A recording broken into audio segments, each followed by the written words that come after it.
This is Lessons from the Trenches Mask Making for the show Love Like Tuesday that was done by Faction of Fools in 2023.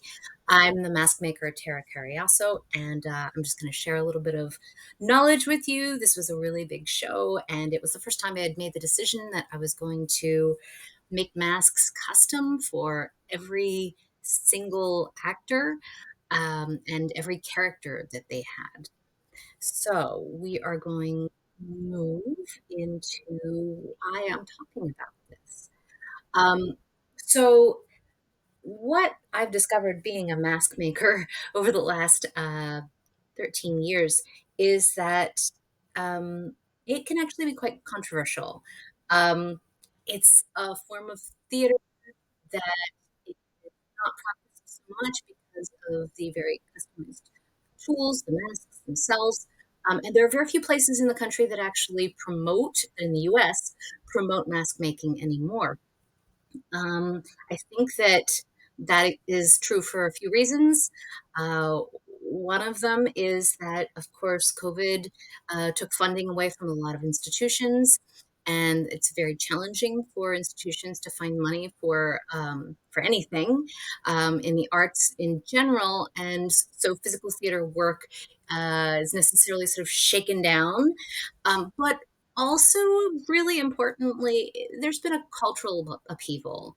And that cultural upheaval is one where, with little money as well as a lack of sort of guidelines that are necessarily liberation oriented and anti oppressive in nature, um, if there's no rubric to go through what is old, what is historic, what is traditional, and maybe not the best for everybody that's trying to practice it, then there's a lot of hesitation to move forward with that practice because people are not proposing positive new ways into the field. This is where I find my work. Um, and I think that this show is actually a great example of how I've been trying to move forward in the field of mask making as a designer and as a promoter and educator of this work and a pedagogy person, someone who's interested in theory of theater. Um, this is a great example of how I've been doing that work. So let's look at some of the lessons that I've taken from doing this show. Um, in the show, I made the value with the leadership of Faction Fools, who have been colonizing their work and working with me side by side to make sure that the masks and that their pedagogies and their trainings are all in line with anti-oppressive practices. Um, I I promoted this idea of increasing the collaboration between the designer and the actor. In doing that, of course, I encounter problems that are systemic to the industry. Uh, Primarily, I found that there was really no infrastructure to allow that collaboration. And so actors have set times that they're going to be in space, that they're working on shows, that they have um, specific designations, that things they need to be working on at those times. So to build in an entirely new collaborative project with the actors was a lot, and we required not only the support from leadership of the company and their willingness to go through this, but also we needed organizational support from a fantastic stage manager. We had an amazing stage manager do this, Sarah Cammons, for us, and creating the virtual and in-person opportunities for these collaborations between the actor and myself, the mask maker. It was a lot. It's a heavy lift. So, making change, great. Making changes requires everybody to be on board, and then there has to be space and resource for making those changes. Let's see next. Collaboration with actors and designers changes the emphasis of the design. I think that that's super, super important to take into consideration. A lot of us designers come into a production with a point of view that is, I don't mean to sound, I'm not trying to say like self-serving, but it's our vision, right? We work trying to tangibly create things visible artifact in the world that reflect our vision in our minds and in our imaginations. And I think that what happens with some fields and some design collaborators is that it's very hard to integrate because there's no infrastructure for it, like we just talked about. It's hard to integrate the discoveries, the needs, the actualities, the experiences of the actors who are creating the world for the audience. So, in a lot of ways, people think, look, it's just design, just you put it on them. You decide what it is and put it on them. With masks, we can't just do that, right? We needed the emphasis of the design to serve the actors because they are actually creating the characters. Now, in this, they were part of a devising process that came up with the characters. They worked in cahoots with the playwright. But it's super important to understand that actually um, our designs needed to serve what they were doing rather than us putting those designs on top of them to add a different dimension, right? And I think it shows up all over the place in design for theater as it's currently structured in our industry. All right, let's talk the next one. Lesson three. 21 masks is a large number of masks for me to make for one show. Yeah, it really, really was. So we had, I believe, I want to say 8 actors. It's been a while, but we had all of their faces and I created plaster molds of their faces, and then I built the masks on those face positives. So I couldn't build all at once because I only had one face positive for each person.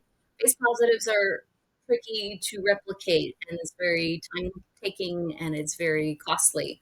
So I had one face positive for each person, and that meant I could only do one mask for each person at each time. So I ended up having waves of masks, and I was working in paper mache. I'm not kidding, like, mm, gosh, 80 hours a week, maybe, um, for 2.5 months at least. I was pooped after this show. And you might say to yourself, well, didn't you want that? Yes, it was my proposal. I proposed that we try this process of making sure that the masks were amplifying aspects of the character as defined by the actor. And I was facilitating the conversation. Well, me and Sarah were facilitating these conversations, and everybody was supportive of it. It was a very supportive structure. I'm so lucky. And yes, I did ask for this, so I'm grateful. But it also taught me that there are limitations to this process, right? To this idea that I'm proposing in space for mask making world. Um, I make masks that I replicate and then send out to people for them to wear. But for shows where people have created, devised characters, especially, I really feel strongly about using masks that are made using archetypes, using a vocabulary that we all share. And I could go into a whole video on that one, and I won't. But shared values, shared ideas, archetypes about those characters, so that the actors are wearing something that they can use to amplify what they're already doing, right? Um, for me, mask making is all about amplification. And lastly, lesson four, masks that reflect an actor's facial heritage and race, as well as aspects of the character, clearly, are superior. They're superior to masks that erase the actor's face, especially when playing a defensive character. Look, I had so many actors. I had black actors. I had Filipino actors. I had people who had never had a mask made in their face form that reflected their heritage, their cultural heritage. And I cried because I made a mask for a Filipino actor. Uh, I'd only done that once before for a show that was all Filipino. Well, not all Asian. And it was so powerful to me to see Filipino features in each of the masks that he wore. This actor wore, I think he had three masks, and they were all different characters, right? But I used the foundation of his face. I wasn't trying to change every aspect of him. I wasn't trying to take away the shape of his face and the fact that he's got, proportionately different than another actor. I wanted to be able to let his heritage shine through those masks. And I'm telling you, I had so many actors who were deeply moved by this.